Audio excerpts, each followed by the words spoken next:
Welcome to the Big Game Hunting Podcast, where we help hunters like you prepare for the big game hunting adventures you've always dreamed of. Now, here's your host, John McAdams. Hello, John McAdams here, and you are listening to episode 350 of the Big Game Hunting Podcast. Today we have a special guest, Mr. Whitetail himself, Larry Weishuhn. I've always wanted to sit down with an accomplished deer hunter and wildlife biologist like Larry and pepper him with specific questions about how I can take my deer hunting game to the next level and also just better understand what the heck is going on out in the deer hunting woods sometimes. Well, that's what we do today, and Larry and I discuss all sorts of burning questions I have had about deer hunting, like whether or not it's really a good idea to urinate on deer scrapes, how to determine the exact day best for tagging a mature buck during the whitetail rut, what exactly is going on during the October lull, and much more. I really enjoyed this interview with Larry. I learned a lot. I know you will too. Before we get started, I have a couple of announcements. First, if you want to hunt Africa, we are almost full for 2025, but have 2 spots remaining for hunts in October and early November 2025. We also literally just started booking hunts for 2026. Availability is still excellent for that year. Click the link in the show notes for more details if you think 2025 or 2026 will be the year you book your dream hunt in Africa. Next, I'm also giving away 2 boxes of Hornady Outfitter 7mm PRC ammo. Loaded with the 160 grain CX bullet, this is the exact stuff I used on my hunt in Africa in 2023 and on my New Mexico mule deer hunt. It worked beautifully in both cases. Anyone over the age of 21 who is not otherwise prohibited from possessing a firearm and who is a citizen or legal permanent resident of the USA in a state I can legally ship to may enter. Sign up at the link in the show notes at thebiggamehuntingblog.com/CX giveaway, and then you'll be entered in a random drawing for those 2 boxes. One person gets both boxes. Be sure to confirm your email address if you are asked to do so after you sign up. You have until 11:59 p.m. Central Time on 25 December to sign up. That's next week. I will randomly select 1 lucky listener from all submissions to receive this ammo. Finally, if you like to listen to podcasts on YouTube, I recently spun the Big Game Hunting Podcast off onto its own specific channel. Check out the link in the show notes and subscribe to me there if, like I said, you like to listen to podcasts on YouTube. Okay, now let's get started talking to Larry. All right, I am pleased to have Larry Weishuhn on the show with me today. Now, Larry needs no introduction, but I'll provide one anyway. Among many other hats, Larry is an author, TV show host, professional speaker, and most pertinent to today's episode, he is a professional wildlife biologist. And to that end, he is known as Mr. Whitetail. So thanks a lot for joining us on the show today, Larry. It's truly an honor to be with you. I've heard about your show for a while, and to be on it makes it all the much more pleasure. Well, I really appreciate it. I have watched you on TV for most of my life. I have been reading your articles for years, and so it's a pleasure to finally get in touch with you and get to sit down and talk to you about deer hunting. Well, that's something, as you probably well know, I truly enjoy doing. Yeah, definitely. You know, especially being from Texas here, going to Texas A&M, studying biology and all of that stuff at kind of right in the heart of the Texas deer country like that. That's a good place to get that education, and then you've put it to good use over the rest of your life, haven't you? I was very fortunate. Yes, sir. Well, I grew up out in the country down in Colorado County and hunted from the time that I can't even remember. My dad and granddad would carry me around on their back squirrel hunting. Back then we didn't have a whole lot of deer, but all that instilled within me a desire to try to learn everything I could when it came to wildlife and specifically about whitetail deer. Of course, being at A&M, I came along at an ideal time. I went to work for the Wildlife Disease Project a long time ago, which was a joint effort between the Texas A&M Department of Veterinary Pathology and the Texas Parks and Wildlife Department, working with Dr. Mick Robinson and then Marburger was the biologist I worked with in the Texas Parks and Wildlife Department. But those were really good years, and we were there kind of at the early onset of all this interest in whitetail deer as we've come to see it evolve since about the 1970s. Yeah, things have changed a lot on that front since then, especially here in Texas. They really have. There was a time, of course, the whitetail deer, we've had them here in Texas for, I guess, since they were evolved here. But during the time when I was first growing up, we didn't have the numbers of whitetail deer we did, particularly in certain areas. Parts of the hill country did. But back in the middle 60s, up until that point, screwworm flies were a big problem as far as fawn survival rate or even deer survival. And once the screwworm fly was conquered, those deer populations across many areas of the Texas, including particularly in East Texas and Southeast Texas and South Texas, really started flourishing. And things kind of started changing very quickly. And we saw a decrease in quality in a lot of areas in terms of quality, meaning the size of the bodies, but also in size of antlers during those times when those numbers greatly increased. And that was about the time, too, when a lot of this thing started the whitetail deer thing, as far as I'm concerned, with mature bucks, started essentially in the mid 70s and early 80s. And that's when John Wooders, who was a writer here in Texas, started writing about hunting mature deer. And Jerry Smith was a photographer that for the first time ever showed the world what mature whitetail deer looked like. Up until then, Lenny Lee LaRue was the primary photographer for all the publications. And God bless Lenny, the biggest deer he could photograph in the northeast was a 2-year-old deer. So that started. Then you had Al Brothers and Murphy Ray putting together the Producing Quality Whitetail book. And from that, things just really kind of started blossoming in a hurry. Now, going back even before that, I have heard that in some parts of Texas, especially out here in East Texas, like whitetail numbers at the worst part of it, say in the late 1800s or maybe early 1900s, were almost completely extirpated, and there were actually reintroduction efforts to bring deer back into the state. Do you know anything about that? There actually were. You're exactly right. That is kind of what happened. There was a biologist named Charlie Boyd who worked for the Texas Parks and Wildlife Department years ago. And Charlie worked most of that northeast Texas, including the Lufkin area that where you live. And they saw the numbers almost totally disappear. So there was a stalking program that was established by the Texas Parks and Wildlife Department. A lot of those deer that were introduced into that area back in the 50s, the middle 50s and even late 50s, came from basically two different places, that being the King Ranch down south, and then the Randus National Wildlife Refuge as well, too. Both those areas produced a tremendous number of deer that were trapped and released throughout the eastern half of the state of Texas. That is very interesting. I did not realize there was a genetic link between the deer here and those down in South Texas, especially on the famous King Ranch.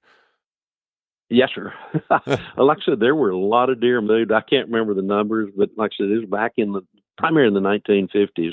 And when, everybody came home from World War II, and everybody there were a lot of hunters at the time, and hunting was a very accepted and almost demanded sport that everybody that could participated in. And those numbers were brought back a lot because of the reintroductions, but then also because of the landowners who really cared about the animals and kind of took the habitat considerations into effect as to what they could do to improve the habitat. And then along the same time, we had hunters who were very interested, and it was actually the hunters, as you all know, who were footing the bill on all this. Now, I love deer hunting. I grew up hunting deer in East Texas. It sounds like my origin story is very similar to yours, going out with my father and grandfather as a real little kid. But right, I do things out here like a lot of people do, especially in Texas, right? I put out a corn feeder, then I hunt over that feeder a few times during the season. And right, I mean, right.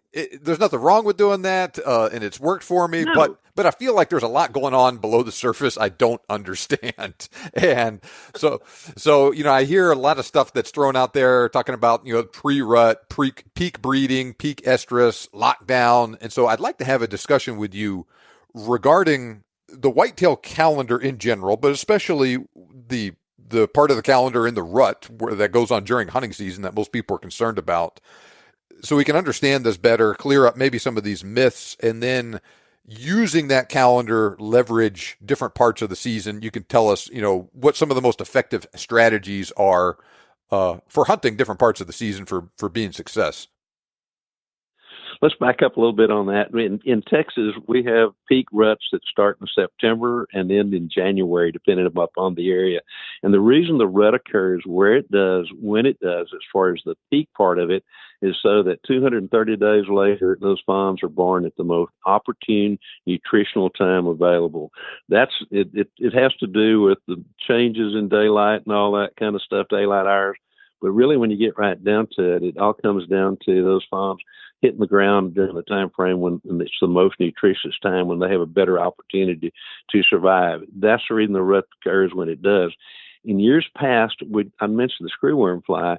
In years past, if those fawns were not born generally within a 2-week period, then guess what? They didn't survive, because that was a time frame that when those flies were not very active. So that too had an external influence on the rut. What we've seen in the last many years is that as we've greatly improved the habitat or altered the habitat to where it's very conducive to white-tailed deer, that rut that used to occur within a period of, say, 2 weeks or so, now has a tendency sometimes to be spread out because there is more nutrition available down the road.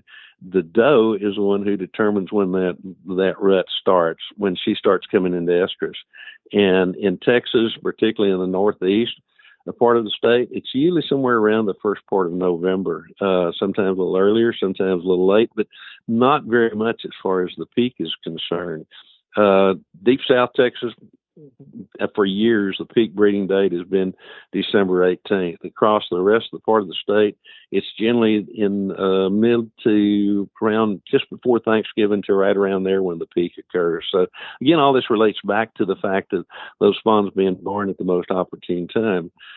The hunting the rut, we're fortunate in Texas in that you can start hunting the rut if you really want to at the opening of bow season and finish it up, in late January.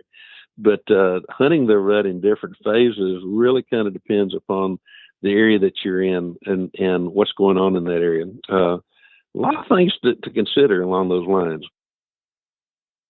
So 230 days is the gestation from the time of conception to the time that they normally drop that baby. And that's normally a pretty tight window. You don't see a lot of variation with deer being born a couple weeks early or a couple weeks late.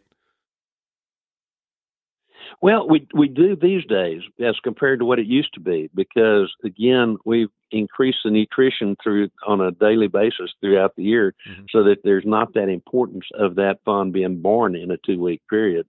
So we've seen what's happened. The peak is still there, but that peak, if you looked at it like a bell, the top of it is still there as far as that peak date, but it's spread out sometimes over a long period of time.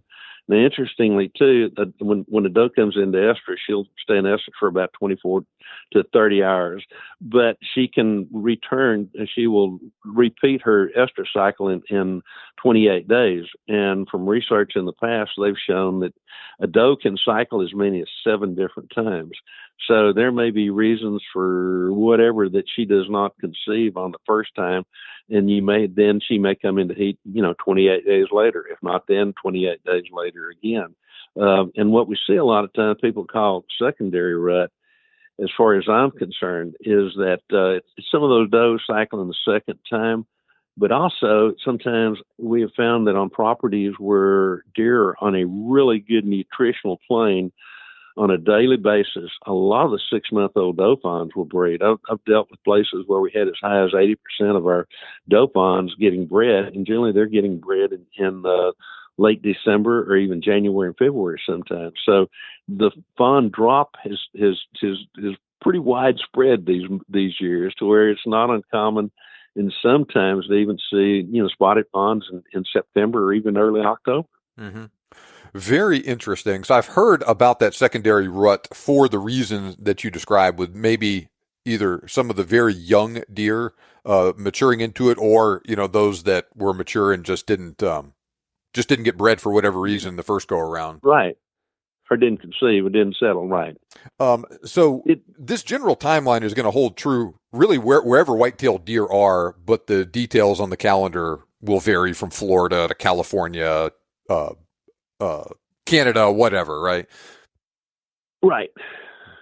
Right. The details, you're right. The reason it occurs way down south, it's like you get into parts of southern Alabama and even Florida, and there sometimes rut doesn't occur until February, but it can start in November. But the reason being, it's just like the axis deer. The axis deer is a very tropical deer, and we have a lot of axis deer in Texas. They breed year round, and they evolved in a situation where there was one season, the same season all year long. So there wasn't that necessity for that deer for that fawn to be born at a certain time.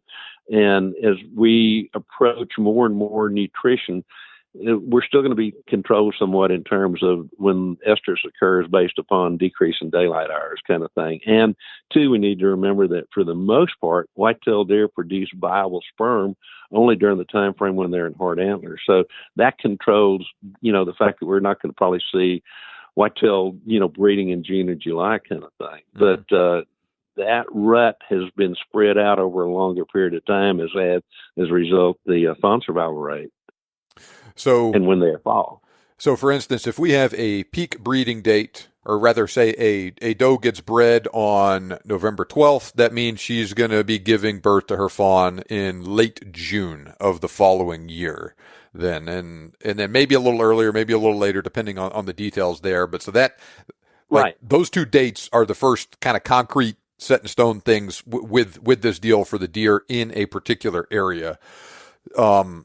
So let's start to fill in some of the details that go in, say, before breeding and after, and how that relates to deer behavior. One of the things, too, we need to remember sometimes the body condition, as we talked about earlier, but also in times when you have a really high fawn survival rate, those does are still going to be with fawns a little bit later, so that can skew those things.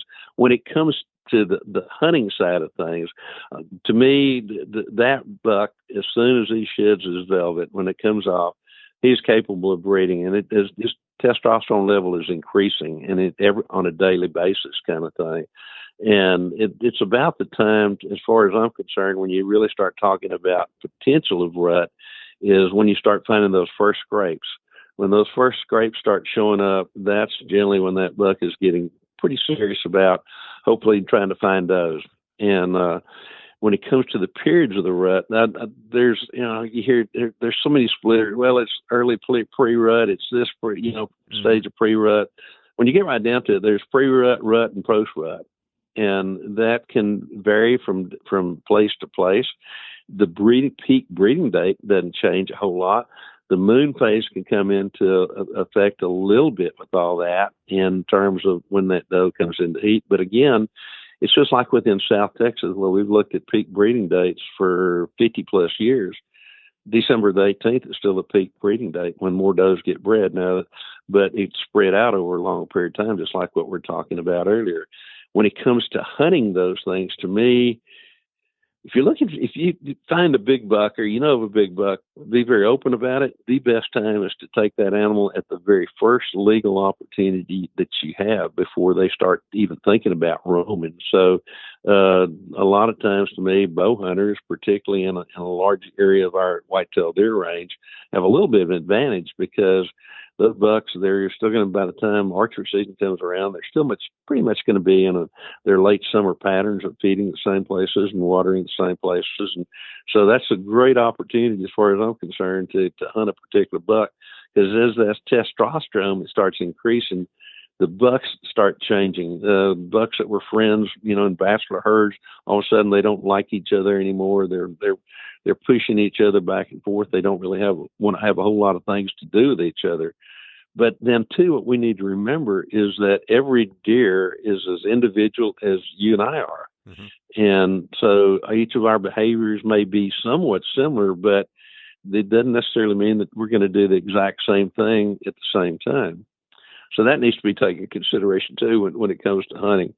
The other thing that I've learned over the years is just about the time you think you've got an old buck figured out, he's been coming to the same spot for 2 weeks. When you get ready to hunt him, it seems like somebody lets him know and sends him a memo and say, hey, that guy's out to get you. You better move. And sometimes they change. With all that considered too, there's immature deer and they're mature deer. Our deer in Texas, for the most part, mature at 4.5 years of age. That means that all their skeletal system has grown, all their muscle system has grown. At that point, anything that's not needed for just pure maintenance can be put into antler development. But also, it's like when they turn to be 4.5 years old, as they're starting to grow antlers, they walk up to a pond or something to drink water, and all of a sudden they see a reflection of themselves, and here's this buck with bigger antlers. And that animal totally changes a lot of times how he does things, when he moves, how he moves, where he lives, all those kind of things. There's a total difference between immature deer and mature deer when it comes to how they act and react, regardless of the rut. Now, the rut sometimes will have them make a few mistakes, but they're still absolutely a little bit more cautious, than those mature deer are than the immature deer are. Mm-hmm. Yeah, I've certainly heard that. And so are you saying that, say, I get a deer that's on camera and he's clearly a younger buck, 1, 2, 3 years old, something right. like that. I'll see him, on a schedule, hitting the same feeder every day, for a couple of years. And then right around the time he matures, he changes, and sometimes he just may leave that area completely and find a different home range. He could do that. He could roam and go somewhere else, spend the time. A couple of different examples. There were 2 bucks that I got to deal with. These were in a high fence, but that high fence was 20,000 acres. So basically, they didn't know that there's a high fence there. This buck had a mark on his shoulder, a white mark. He would live in the southwest corner most of the year. Come the 1st of October, he would move to the far end of the property, which was about 13 miles, and that's where he'd spend the rut. When the rut was over with, he came back to where he spent the rest of the year. Another example was of a buck that we called Ricky, which was a pet that belonged to one of the ranchers. Again, big high fence place, and but until the time that deer when he was 3 years old, you could walk up to him, you could see Ricky anytime. When he turned to be 4 years old, and they were hunting this property, the landowner's wife came to me and she said, Larry, you cannot let anybody shoot Ricky. And I mean, by then he looked like he was going to be in the mid 150s or even a little bit better as he was developing. And so I called the TPWD and the local warden and got a permit to catch this deer, put big pendulum ear tags in his ear. Freeze branded no on both his left and right rib cage. And it came back as beautiful as you can imagine, a big white no. Interestingly, and when Ricky turned 4.5 years of age that fall, he was never seen from about the last week of September until the end of January during daylight hours. Now, he grew up on bananas, Dorito chips, and Purina dog chow. Every night, once he got to be 4.5 years of age, he would show up at the rancher's house.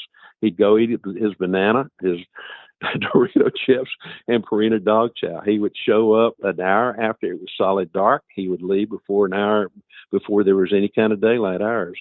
And there were a lot of hunters on that property. And yet, during that time frame, that deer was never seen during daylight hours. Jeez, that is amazing. And he was a pet. Man. And, was he afraid I was going to catch him again and try to freeze brand him one more time? I don't know. But that deer lived to be like 9 or 10 years of age, and he was never during that time frame of at least the 1st of October through the end of January seen during daylight hours. Where he went, we didn't have a telemetry collar on him. I now really wish we would have been able to do that. But he would show up every blooming night after an hour after dark during that time frame and eat this banana, Dorito chips, and Purina dog chow. It's amazing how they can be. Man, that is amazing. So you mentioned scrapes a minute ago. Can you explain Yeah. what the difference is between a scrape and a rub? A scrape is where that animal has scrapes the ground, and usually there's an overhanging limb. And what they'll do is they'll start usually in about late September, or in some places a little earlier, some a little bit later. And what they'll do is they'll walk to this one spot and they'll scrape the ground with their front foot, usually 3 to 5 times with each the front foot and the back foot. Then they'll urinate, stand over that area that they scraped, made a little clear spot there, or the leaves or the grass or whatever, and they'll urinate on their tarsal glands or hocks, let the urine run down into it, and then they'll reach up and they'll deposit a kind of a waxy substance that's comes from the preorbital gland, or the lacrimal gland that's right in front of the eye. And they have a tendency to visit this kind of a mark in their territory, yet they're not true territorial animals, because a lot of times what happens, I've had scrapes like that I've watched now for 13, 14, this will be the 15th year that has been an active scrape every year. And there's multiple bucks that will utilize that same scrape. Now, when you're talking about rub is where that deer is rubbing his antlers against a sapling or a tree. And there you will sometimes find where a buck, when the velvet starts falling off, and it would fall off whether they rubbed it off or not. But usually they start when it starts itching, and that those blood vessels are constricted when that testosterone level reaches a certain height, and when those antlers are completely grown, the velvet starts cracking, and they'll start, may itch a little bit, and they'll kind of rub it off. Then they generally eat the velvet. It's hard to find velvet because that's what they do with it. Then they start rubbing on different things to really, when you get right down to it, it's more to strengthen their neck muscles, their shoulder muscles. It's kind of going through isometrics kind of thing to prepare for oncoming battles that might occur between the bucks. Sometimes you'll find a rub where they've visited one time and never come back. Sometimes you'll find a tree or a sapling that's been rubbed on multiple years. It could be the same buck, or it could be occasionally you'll find a community rub where several bucks will rub on the same tree. And that, I think, just like with those scrapes, sometimes where another buck comes in, it's kind of like parking a car where there are 3 or 4 male dogs. They're going to mark territory on and trying to X out the last one there. So some of that kind of thing occurs as well, too. The interesting thing about rubs, there's several things you can learn about them. I always look when I'm hunting for rubs that show that tree's been rubbed in the past.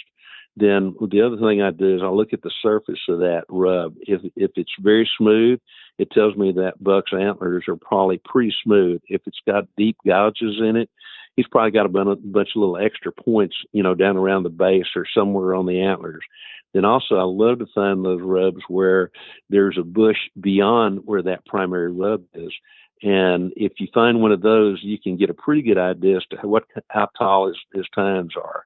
And in some instances, even you can find how wide those antlers might be. So those are the things that I kind of look for. The other thing with rubs is rubs will tell you pretty much in certain instances with which way that buck normally travels. And a lot of times they'll make kind of an oval elliptical shape pattern that they check pretty regularly, both for rubs and scrapes. But that tree or sapling be only rubbed pretty much on one side. You look a little bit farther away and you see another rub, it's on the same side. Well, that tells you which way that buck normally travels too when he's making that route. Interesting. So a lot of things to be learned about. About rubs.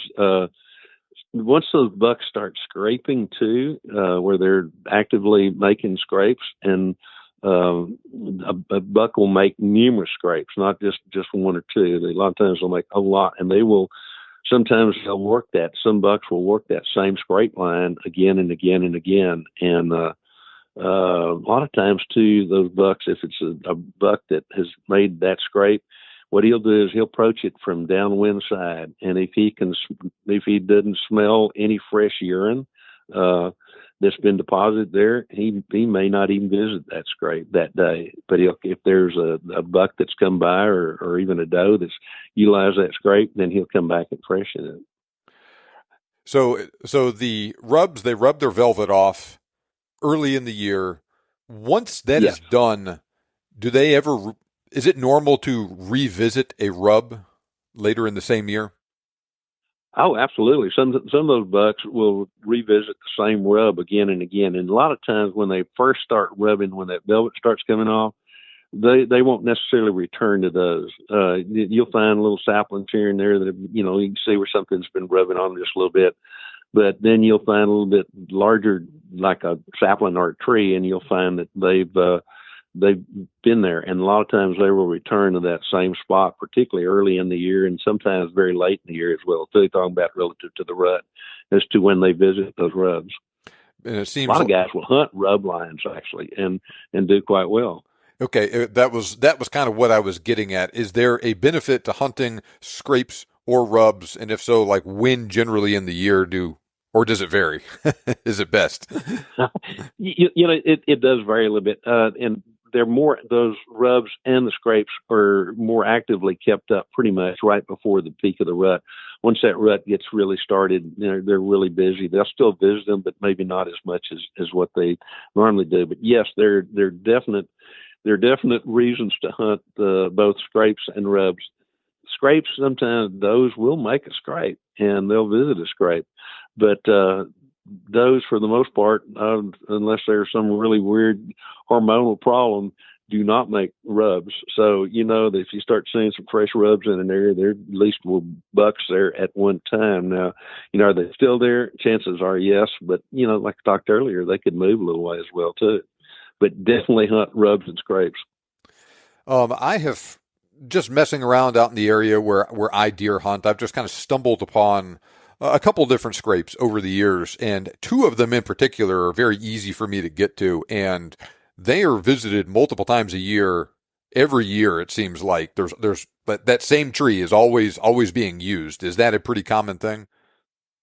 It is. Like I said, I've both with rubs and scrapes. I've seen rubs been in existence now for 8 or 10 years. You know, where deer return, not necessarily the same deer, but another deer, but it could be the same deer returned to the same rub. And then the scrapes, like I said, I've got a scrape that I've been watching now for actually longer than 15 years, and it's been active throughout the fall into the early winter every year since the first time I found it.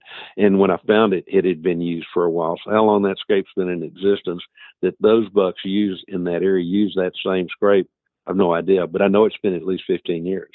I have heard people talk about if they find a scrape that's being actively used, like during deer season, they will go up to it and urinate on it. Can you talk about that one way or another? I am a firm believer in doing that, and I've been doing that for lots of years. Years ago, as a biologist living in Uvalde, there was a gentleman, a Mexican gentleman, who took some unbelievably big deer, and he'd show me the deer, but he wouldn't tell me how he shot them. And finally, after gaining his confidence, he finally told me, "So you really know how to shoot these big bucks?" And I said, "Yes." And he says, "I drink a lot of coffee." And I go, "You do what? You drink a lot of coffee?" He goes, "Yep." He says, "And every time I walk by a scrape, I urinate in it." Interestingly, for the most part, now there may be a few exceptions, but within 30 seconds of urine hitting the ground, a deer cannot distinguish the difference between it and human urine. What they're smelling is the uric acid, the ammonia, those kind of things, the reaction of urine to soil that they're smelling. And so the bucks particularly, and I've loved doing this in the past, I'll have somebody with me that's really wanting to shoot a nice big buck, and I make sure we're going to be sitting in an area where I think that buck might be, because I know there's a bunch of scrapes. I get him all set up in a blind or even a ground blind sometimes, and as soon as then I'll walk over and I'll urinate in each of those 3 scrapes that we can see, and I look back kind of, and I can just see him going, "Oh my God, they just destroyed everything." And generally within less than 30 minutes to 40 to an hour, a buck comes by to refresh those scrapes, kind of X out what was there previously. So I'm a firm believer in urinating in scrapes. That is very interesting. So there's no big risk, you say, in the deer smelling scent you left on the ground, walking up to it or anything, or it's outweighed by the scent of the urine? Well, the urine's a little bit different. The urine, for the most part, is pretty darn sterile, whether it's coming out of a deer or whether it's coming out of a human when you get right down to it. But, we accumulate human odors and human-related odors from going different places. One of the things that I do a lot is there's several approaches to all this. One is to try to be as absolutely scent-free as you can. And you can't be totally scent-free. There's no way, no matter what you do. And the other thing that we used to do on a place that I've hunted several times over the years and that I've managed is usually in about August or September, I start having guys that work on the property start leaving used underwear and socks in deer blinds. And I'm sure when those deer first smell those things, they go, oh, my God. But they keep doing it and keep doing it. And over a period of time, they get those deer so accustomed to smelling human odors that they're not concerned about it anymore. And as a result of that, we have done that on some properties, both here in Texas and particularly years ago on a big lease that I was involved in Kentucky, where we did a lot of rider hunts. And we shot some really big deer out of those things with people not really trying to be as scent-free as they needed to be. So that's one approach. To me, the other approach is I do try to be as relatively scent-free as I can, but also try to take advantage of what is there. If I'm going to be hunting in an area and I'm going to be sitting on the ground, and I love hunting off the ground more so than elevated trees and blinds and all that kind of stuff. If there are cattle in the area, I'm going to where I'm going to hunt, I step in every fresh cow pile I can find. If there's an opportunity, if somebody's got an old milk cow or something there at the place, I'm going to take my clothes and then my hunt in, and I'm going to rub it all over that cow to get that cow scent onto it. Same thing with horses, where people have a bunch of horses. I'll do the same thing there. So I try to utilize whatever is there from a natural situation. You got a lot of pine trees and juniper and a few other things, scattered throughout different parts of the Texas, and those make really good natural kind of cover scents as well too. Just grab a bunch of it and rub it all over yourself. If you're sitting on the ground in East Texas, where there's an accumulation of leaves on the ground, when you sit down, push those leaves around, stir up a bunch of that dirt, and it gives that natural earth scent, if you will, that can work as a cover scent as well too. And then of course, I always play the wind. One of the reasons I enjoy hunting off the ground is if the wind changes, I can move very quickly. I don't have to make a whole lot of noise. I can just slip from one place to the next. So, play the wind, but then utilize the natural scents that you can that are found in the area where you're hunting. All right. Very interesting. So you talked about how, say early in the season, so to speak, testosterone levels change in the deer, or in the buck, excuse me. They shed their velvet, they rub it off, and at that point, they're ready to breed. They start making scrapes, but it's not actually time to breed yet. It's the classic dilemma, right? The guy's ready, but the girl isn't. How do things progress from there? How do things progress? As the daylight decreases, the testosterone level in that buck increases. And hopefully at the same time, the estrogen level in the doe starts increasing as well, too. The doe actually decides when that rut is going to occur, when she's ready to be bred. And again, that can be based upon just natural things that are happening because in terms of the decreasing daylight and the increase in her sexual hormones, but also, as I mentioned earlier, she's still nursing the fawn. She's not nursing the fawn. What kind of body condition is she in? All those things kind of play into it. But as we get farther into the fall, that doe, if she's a true doe, is going to come into estrus, and that's when that rut's going to really start kicking off. Now the bucks early will start really kind of pushing. They're trying their best to get these does to get it come into heat and stand in the heat, stand for them as well too. But it's a slow process, and then it seemed like all of a sudden things start breaking loose. And when things start breaking loose, and there's more does coming into estrus, there may be a few come in early, and there's a lot of pressure for them. And then also then as it increases. Now, you mentioned corn feeders. A lot of times on the properties that we have that I mess with, we have a really good buck to doe ratio. Once those bucks get into hard antler, up until that time, there have been a lot of does around those feeders. When those bucks start coming into hard antler, they start coming to those feeders to feed, but also to check on does. And a lot of times, those does, if they're not ready to be bred or not, the estrus is still a little while away, they will vacate that feeder and not come close to it. So if you start seeing a whole lot of bucks early on or late, you know that the does really aren't in the heat yet, but they're getting close to being there. So from that perspective, but as that testosterone level increases, hopefully the estrogen level increases in the doe and she starts coming into heat. To me, the fun time to hunt, if you're hunting for a really big buck, hunt him as early as you can. And then for a fun time is just about the time, that tail end of what people call the pre-rut, when those bucks are active and really starting to look. That to me is one of the most fun times to hunt. And really, I love to rattle. So that's the time frame when I get really serious about rattling, is just right before that rut kicks off, because those bucks' testosterone level is high. They're anxious. They're irritated. They're looking for a fight, you know, and as a result, they'll come to rattling horns better then than they will any other time. Or a lot of times too, just grunt calls as well. And so let's say, for instance, here, if we're hunting in an area where the peak breeding date is November 12th, what sort of time frame are we talking about for the tail end of the pre-rut, where things are really going fun, as you just said?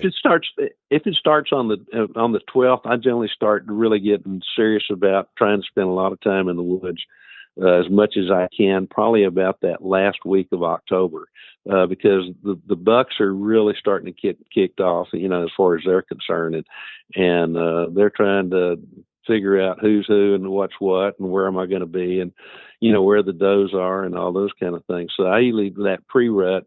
And then if it's the 12th, I'll really seriously start rattling about the 1st of November. And I'll rattle off and on throughout the day, and try different things. Rattle for a long time. If that doesn't work, rattle for short periods of time. If that doesn't work, rattle and do a bunch of grunting and making a lot of noise, making a little noise. And I'll do all that until I find something that works. And when it works, I'll do that until it quits working, and then I'll start trying something else. You know, different types of sequences. And so we have the pre-rut where the does aren't quite ready yet. Is this so? The bucks are fighting each other. They're going around checking for any does that may be ready to breed, you know, earlier than average. There's a lot of activity, all of that stuff going on. And so, if say for instance the peak breeding is 12 November, is that another way of saying that's the peak estrus date? Yes, okay. Absolutely. All right. Absolutely. Now, one thing we didn't mention is a lot of times you hear people talking about the October lull, and what happens a lot of time right before those bucks really begin to be active, they'll kind of almost like a lockdown kind of thing. It'll be maybe 4 or 5 days where it's hard to find a deer, and it's like they're eating in a relatively small area, and they're not moving very much because they know things are about to get kicked off, and I got to be in peak body condition and all those kind of things. So there can be a period in there that people refer to as the October lull right before, and that's usually at a period of some of that early pre-rut, or just before the pre-rut really starts getting started, when bucks can be really hard to find for a few days. And it doesn't really seem to make any kind of difference what the weather conditions are, or, you know, moon phase or anything else like that. All right. So that is all very interesting. And so the time around that peak breeding day, then, is that when people would refer to as the lockdown, when the deer are like, bucks are actually with does? Yeah. And it can be, you can see a lot of deer, but you'll have certain bucks that seem to lock down, is what you're talking about, and to where they're going to stay. Generally, they'll stay with a doe once she comes to heat for 24 to 28 hours. Very seldom will they leave it, you know. But you know, again, that too kind of depends upon the buck doe ratio you have. You have a really high buck doe ratio, you may have several bucks chasing the same doe. And interestingly, too, from there we started doing DNA, what they're finding is that a lot of times a doe will have fawns, and those fawns will be sired by two different bucks as well, too. So that lockdown, though, is generally what used to be the peak breeding date, because most of the bucks would be with a particular doe that day or so. And to me, but again, there used to be what I considered a lockdown date more prevalent years ago than what we see these days. Mm-hmm. Yeah. So depending on exactly where we're talking about in the world, with the whitetail deer, this lockdown date can be a day, or it can be very, very intense where there's not much going on or not much visible going on. Right. Or it could be spread out over a week or two or something like that then. Exactly. And two, what can play into all this is sometimes weather, in terms of warm when it's supposed to be cool. It's kind of like this. It's kind of like that whitetail buck and doe, both their hair coat going into the winter. They're going to have a heavy hair coat. It's kind of like you or I putting on every coat that we've got in the house. And all of a sudden, we've got to do all kinds of things outside, and it gets to be 80, 85 degrees. Are we going to be very active because we're wearing all those clothes? No, we'll probably be active at night. And so a lot of times I think what people consider to be lockdown is the fact that, hey, they're just not moving a whole lot during the daytime, simply because maybe it's a little bit warmer than it has been. Breeding season is still going to occur when it does, wherever it is, but it may happen more at night when those kind of things happen, just simply because it's cooler and just like we would feel more active, want to be more active when it's cooler. The deer are the same way. But at the same time, though, those does are still going to get bred. Those fawns are still going to be born around the same time. It just may not be as much absolutely as visible to you or I sitting out in the woods. Right. Maybe more stuff going on at night when it's cooler. Yes, sir. Yeah.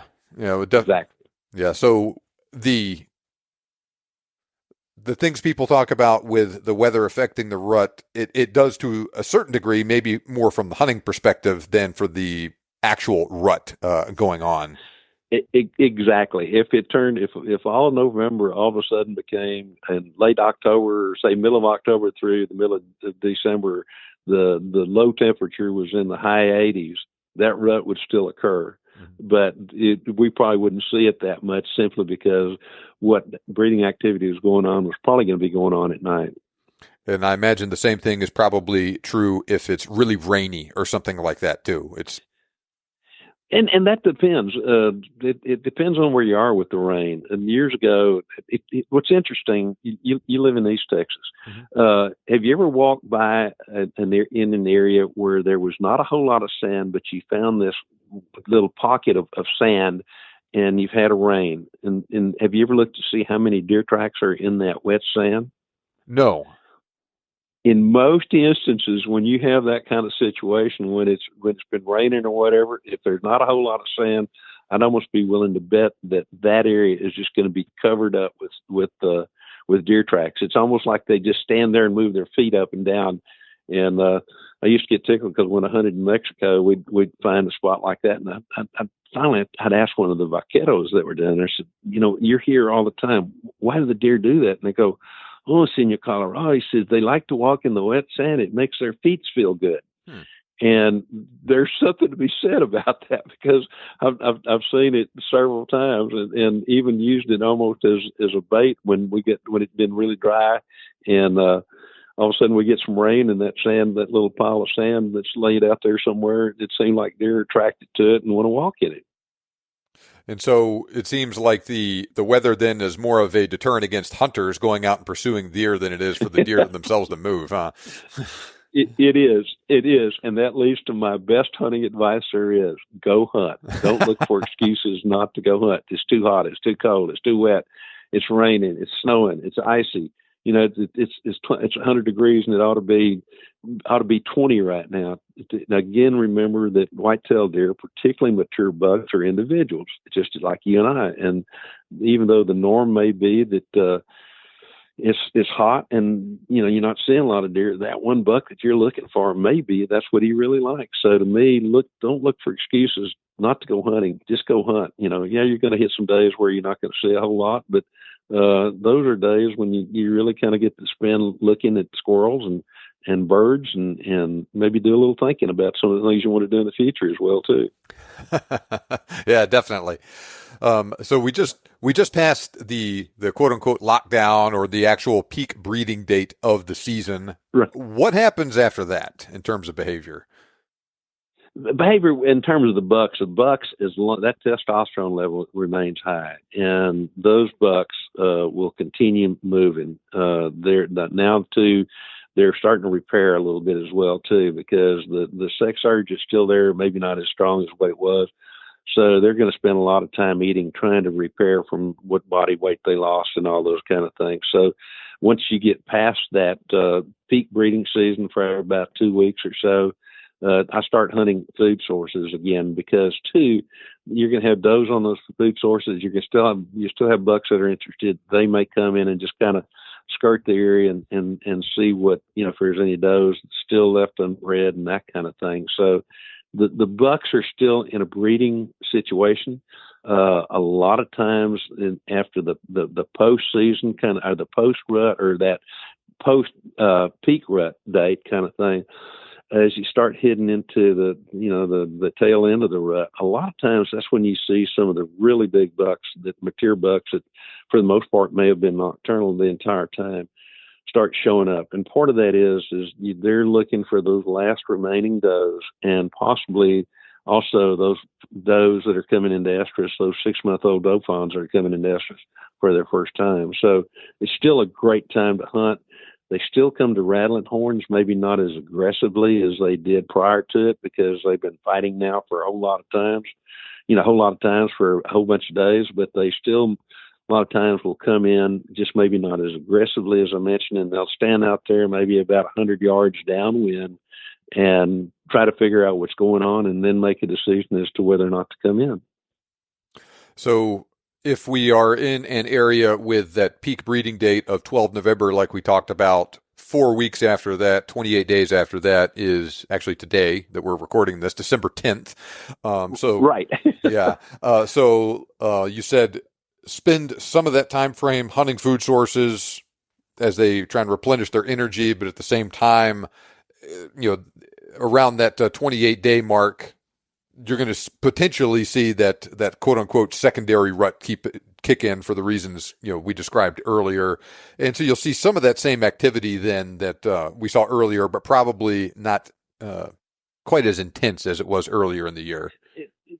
Exactly. Now, again, the thing about it is, as we mentioned earlier, that peak breeding date. Let's say you have 100 does and you're on a good nutritional level. Your peak breeding date is November 12th. On that peak breeding day, there may be 30 does that come into estrus that day.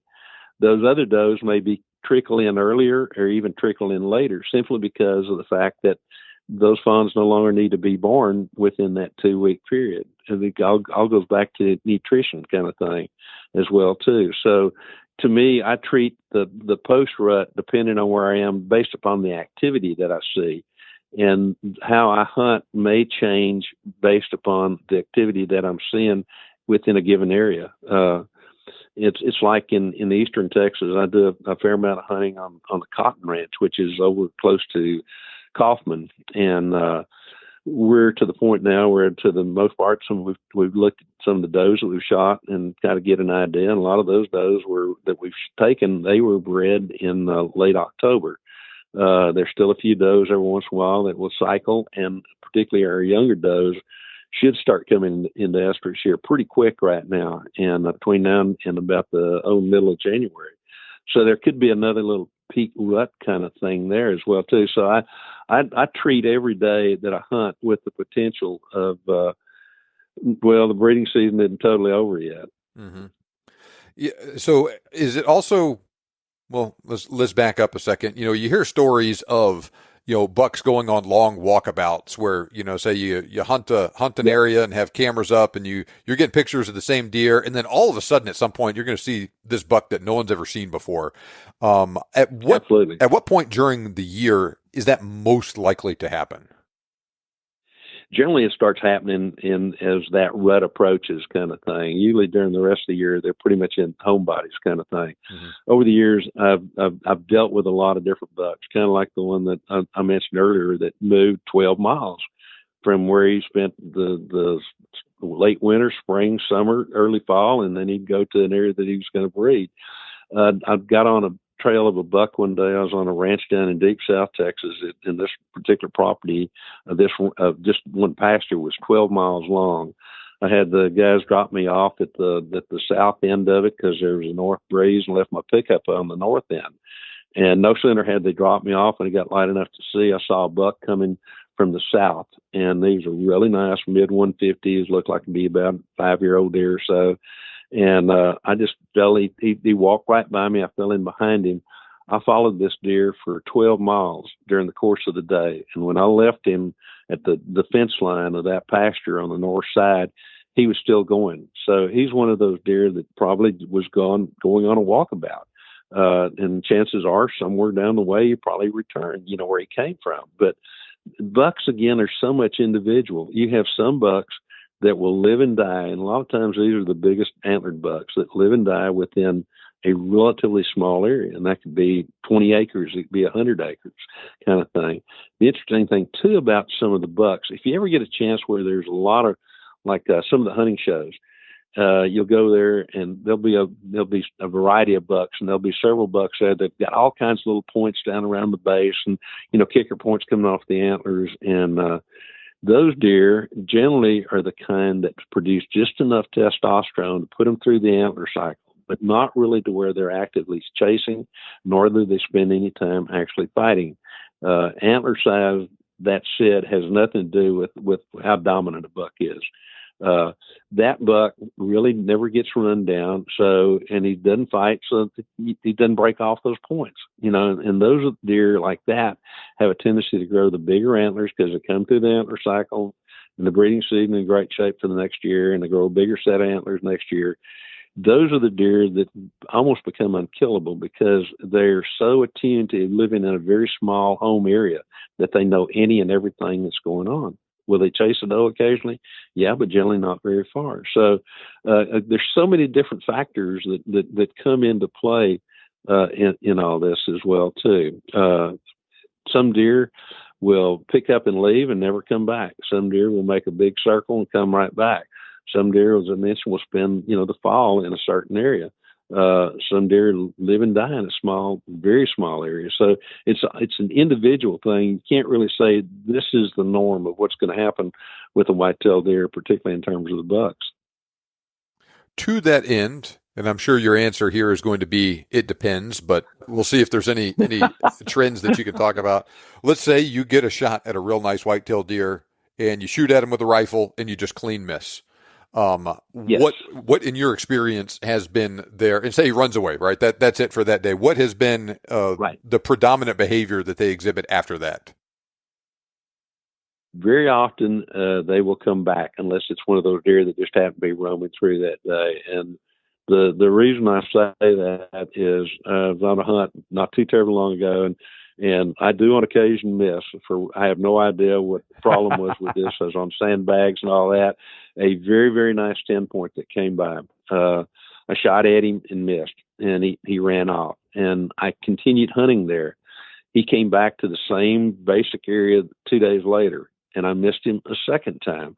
And then, unfortunately, I had to leave. And about 4 days later, a good friend of mine killed this deer. He was a 5-year-old in the mid 150s, really, really pretty deer. And he shot him within about 30 steps of where I shot at him the first time. And so if you miss a deer, a lot of times they will come back. I've even seen deer that were wounded that disappeared for a while, and next thing you know, they're back in the same spot. Not all of them. Again, they're very individuals. The tenacity of life that these animals have. Some of them, if they get just a bare little nick, they'll give up, and others just never quit. So it's again, it kind of is hard to say. It all kind of depends upon the individual animal when you get right down to it. Yeah, definitely. Yeah.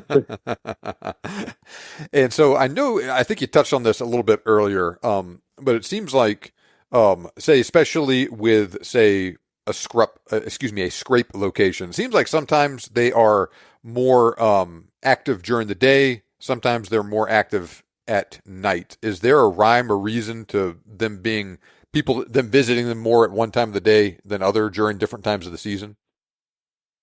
I think it has to do sometimes with hunting pressure and animal pressure. You know, how many bucks are in the area, how many bucks are visiting or exiting out his scrape where he needs to return, that kind of thing.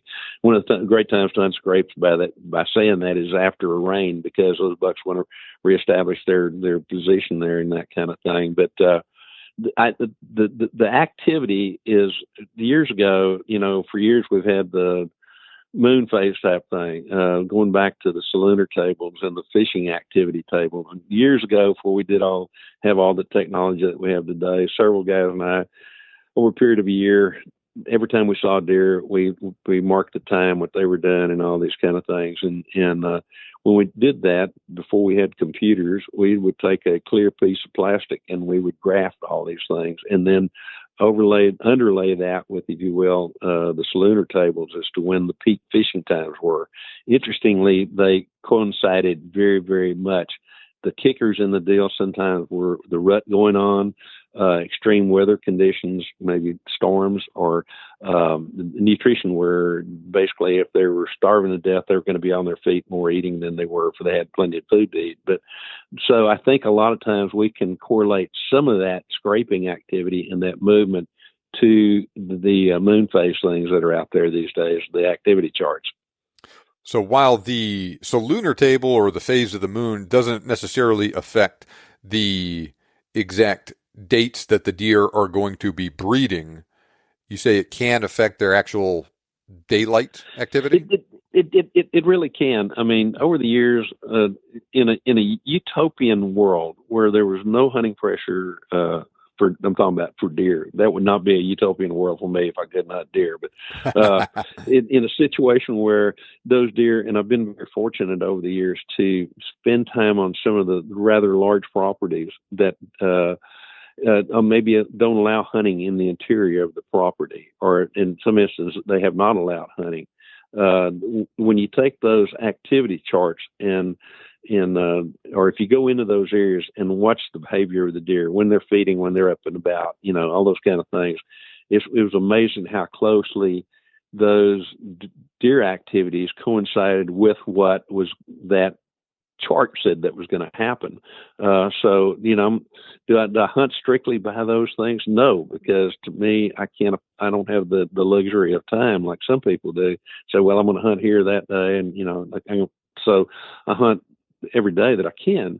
But if I have access to that kind of data, as far as I'm concerned, say if the activity chart says that the deer are going to be moving from basically 11 o'clock till about 2 o'clock in the afternoon, I am definitely going to be out there. And interesting, that said, in my personal experience, when there's a full moon or the day before full moon or day after, I see more activity during the middle part of the day, particularly of big mature bucks.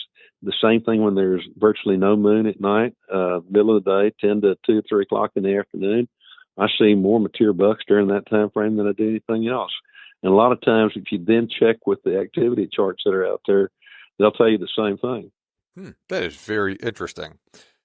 So, in maybe as to kind of recap things and tie things up, say, let's go back to this area we've been talking about with a peak breeding day of 12 November. If you could only hunt 1 4-day period of the year, say a long weekend or something like that, what dates would you be out in the woods? Weather irrespective, any of that stuff. I would probably start like the 5th or 6th, right before the peak of the movement, because a lot of times, as we talked about, you'll have, when that peak day does happen, and things are right in terms of nutrition, and that's when most of the deer activity should occur. I want to be there those days when they're really, really active, right before that rut just really seriously kicks off. My chances of rattling up or grunting up a buck, I think, are a whole lot better than if you hit the peak of the rut. Very interesting. Okay. Now, say during that, is there a time of year where you would prefer to hunt on or near a scrape? I'm going to hunt basically that tail end of the pre-rut. When we're taking November the 12th, I'm going to probably start hunting that scrape, or hunt where there are scrapes, starting at about the first or so of October, the first or so of November, or the tail last few days of October, because that's when those bucks are starting to get more active. They're spending more time visiting those scrapes than they are going to be a little bit later when that rut really gets kicked off strong. That is very interesting. So, say if you had a choice between hunting a food source versus hunting a scrape that you know is active, you'll probably see less activity in general at that scrape, but more mature bucks at that time. Yeah, and the beauty of it is, so very often bucks will make scrapes where there is a food source. I mean, if you got a corn feeder out there or a green field out there, if you'll start checking the areas around it, you're going to find, a lot of times right on the edge, you'll find scrapes. So a lot of times you're hunting the same area. If I were hunting in an area where, it's just a totally natural situation, and I'm fortunate where I can do that in some instances, I'm definitely going to hunt the scrapes. Now, I know this is one of these things that the exact dates that things happen really vary tremendously. If you do a Google search for when is the rut in Texas, you'll get a lot of results, but it really depends on how useful that info will be depending on where you are. So what are ways, indications, whatever, things people can look for at different times of the year where they're hunting to determine what's going on with the calendar? Where in the rut are you? That sort of thing. These days, with the trail cameras we have, there's a lot of information to be gained by those. Personally, I don't use trail cameras. I love to be excited. The things that I look for if I'm out there is I'm trying to hunt a cool front if I can, if that's the case. As the temperature starts dropping just a little bit, or if there's a rain associated with it, I want to hunt before that rain and right after, during that pre-rut that we were just talking about. But as far as the physical aspects that I'm going to look for is an increase in scrapes, an increase of rubs, starting to see little 6-month-old buck fawns off by themselves. Because as mama starts coming into estrus, she's gonna wean very quickly that 6-month-old buck fawn that she has had, following her since the time he was born. So those are the kind of things that I look for. Also, in terms of mature deer, I'm going to look for how dark a deer's hocks are. Generally, those tarsal glands in hocks, up until the time that buck is 4.5 years old, during the rut, is not going to be very dark. It's going to be kind of cream colored. There are exceptions. Once that deer gets to be 4.5 years of age, those hocks start getting really dark. So I'm going to be looking if I see deer off in the distance while I'm scouting. I'm going to be looking for those deer that have, are their hocks dark or they're starting to get dark. This, to me, is an indication that rut's about to get seriously kicked off. Very interesting. Those are all good deals. So, I do run trail cameras, and I do actually remember earlier this year seeing a little button buck just pop up at one of my feeders that by himself. He'd never been by himself before. So, and he's continued to be by himself for that whole time. So it's either an indication his mom got killed or his mom weaned him and kicked him out, and she was getting ready to breed a buck then. Absolutely, yeah. Whenever it's just a matter, because frankly, those little 6-month-old buck fawns can successfully breed a doe. They're producing, particularly if they got little nubs showing, they're producing viable sperm. And over the years, we've had different pen situations that we dealt with in terms of research, where we had a bunch of fawns in there, and mostly doe fawns, and didn't realize maybe initially that there was a little buck fawn or so in there, and almost every one of those doe fawns got bred. So, they can breed. So she's going to try to chase him away so that she's not going to have to deal with him when she actually comes into estrus and decides to accept a buck. Now, if she has doe fawns, what happens with them? They'll often stay with her, right? they often stay with her. And a lot of times when they're doe fawns, you'll see a buck chasing a doe, and then just moments later, here comes this fawn chasing both that buck and doe, and those are almost always little 6-month-old doe fawns. Okay, interesting. So, say I see a group of, say, 5 does and fawns. Is that often a family group then, where, say, like you have a mother and her fawns, and then like her fawns, and then that doe's fawns with her? There are exceptions to it, but yes, that's generally the case. Those are generally more family groups than anything else. Maybe an older doe with 2 or 3 of her offsprings, and then their offsprings as well too. Very interesting. I've often wondered that, and I kind of guessed that is what's going on. And so, will does often stay together for their whole lives? Yes, they do. And again, that depends very much on the area. Particularly, it seemed like in your part of the world, or my part of the world, where I live here in Brenham, which is home of Bluebell ice cream, as we talked off camera. But that seems to be the case. Now, I've got a lease that I'm on in western Texas, out west of San Angelo, and here in the rut there, for the most part, is over with. There's still a few bucks chasing does. There'll be a little peak here, probably in about about Christmas time, when those 6-month-old doe fawns start coming in heat. But there, it's not uncommon, because those deer pretty much evolved on the prairie, for there to be, I've seen as many as 30 to 50 deer in a herd running together, kind of thing. So, are all those related? Yes, in some way, probably, but they're not probably great grandmother and all of her offspring, kind of thing. So there are exceptions to what we're talking about. Again, it all comes down to that statement. It depends. Yeah, that is the thing. The only rule is there are no rules, or no hard and fast rules, anyway. Exactly. Well, so as we wrap up today, do you have any final thoughts, or maybe like one last tip or tidbit to share with us, and then I'll turn it over to you. You can talk about what you have going on with yourself these days. Okay, I made the statement earlier, and I'll stick by that one. Do not look for excuses not to go hunting. Get out and hunt.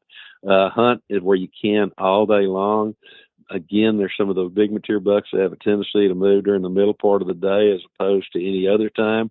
And a lot of times those are those deer that people call nocturnal. And whether it is a natural thing, or whether for the most part we've taught deer that we hunt until about 9:30 or 10, going to get a bite to eat, watch football until about 3 o'clock. If it's a weekend, go back out and hunt. Or whether, as I mentioned, it's just a truly natural thing. A lot of those bigger bucks move during the middle part of the day. So don't look for excuses to hunt. Hunt all day where you can. And I like to take a set of rattling horns with me, and it keeps me going throughout the day, to where about every hour or so I hit the horns together a little bit. Do I always rattle anything in? No, but it keeps me awake, if you will. And so, again, go hunt. Now, the rattling it's one of these things that seems to be very common and traditional in certain parts of the country, especially like in South Texas and whatnot. But do you think that is a worthwhile tactic anywhere that you're hunting whitetail deer? Anywhere where they're whitetail deer, they can be rattled up. Rattling works best where you have a lot of bucks that hear the sound when you make the sound of 2 bucks fighting. But I've rattled up bucks in areas where there's a supposed 1 to 10, 1 to 12 buck to doe ratio. You just got to hit them at the right stage and the right mood, kind of thing. But rattling works extremely well. I've rattled up deer in every area of Texas, including deep East Texas. There, thanks to the either the archery season or the managed land permits that we have now, is generally in the northeastern part of the state. I have a tendency to rattle starting in about October the 18th or 19th, somewhere along through there, through the end of October. And then I'll occasionally rattle the rest of the time just to see if I can get something to come up. But rattling works anywhere whitetail deer exist. Very interesting. Well, Larry, so you are still a very busy guy. You have a lot of stuff going on. Tell us a little bit about some of your latest projects and where people can go to learn more about what you've been up to. I've been very fortunate, very blessed with reasonable health at an age when most of the guys are I know are no longer really as seriously hunting. But I do. I remain very active. I do a podcast, a weekly podcast called DSC's Campfires with Larry Weishuhn. I do a weekly radio show segment with Luke Clayton for his regular weekly radio show, which also becomes a weekly podcast, and that is, it's Catfish Radio with Luke Clayton and friends.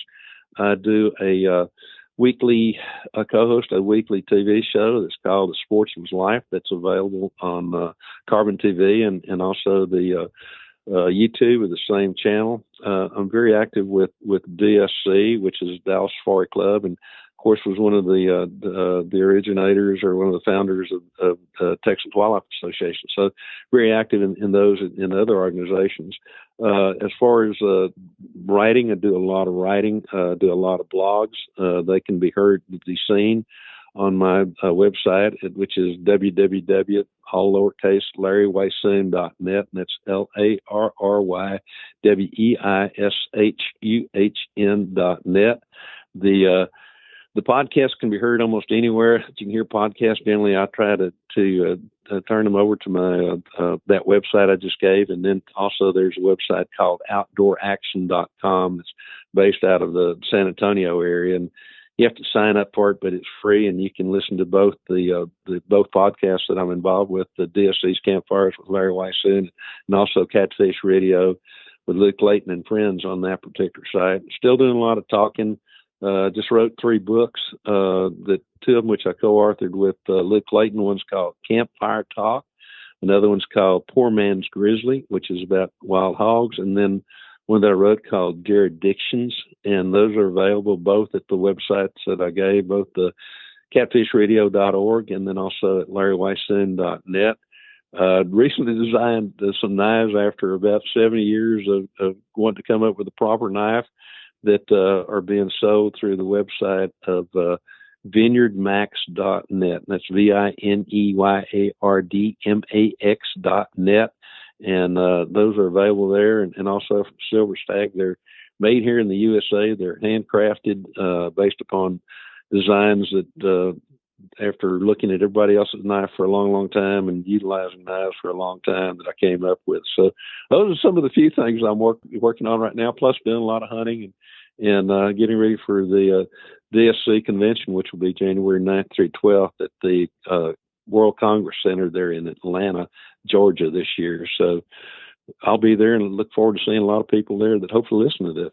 My goodness, Larry, you are a prolific, very busy guy. You just more and more and more stuff you got going on. But that is excellent. I will also be at DSC this year, so I'll fantastic. We'll coordinate something. Maybe we'll meet up while we're there. Absolutely. That will be an unbelievable convention. This first time, of course, it will be in Atlanta, Georgia. And just from everything that we're hearing, the people I'm talking to in the Southeast, they're absolutely thrilled that we're going to be there. So I got a feeling it's going to be a huge crowd, and I know it's going to be a good time because that's like going to a huge family reunion. Definitely. All right. Well, Larry, thank you so much for joining us on the show today. I really enjoyed it, and I really learned a lot. I appreciate the opportunity, and it's truly an honor to be with you. All right, so links to all of Larry's projects are in the show notes. Be sure to check them out. Email me, john@thebiggamehuntingblog.com, if you will be in Atlanta for the Dallas Safari Club convention, and if you plan on joining me for my podcast event, 6 to 10 p.m., 10 January 2025. Costs nothing to attend, but you do need to RSVP, so just let me know if you will be there. Don't forget to sign up for my 7mm PRC ammo giveaway at the link in the show notes or by going to thebiggamehuntingblog.com/CX giveaway. Remember, you can make your dream hunt turn into a reality, and we can help. Thanks for listening. We'll see you back here next time on the Big Game Hunting Podcast.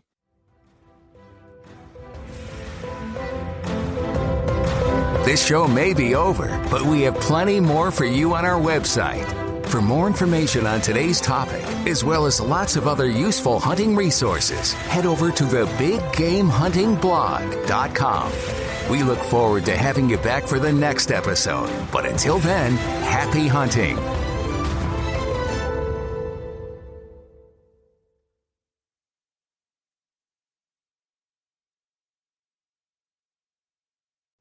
What's up, sports fans? My name is Zach Smith, and I was a college football coach for 14 years, coaching at places like Ohio State, Florida, Marshall, Temple, all across the landscape of college football.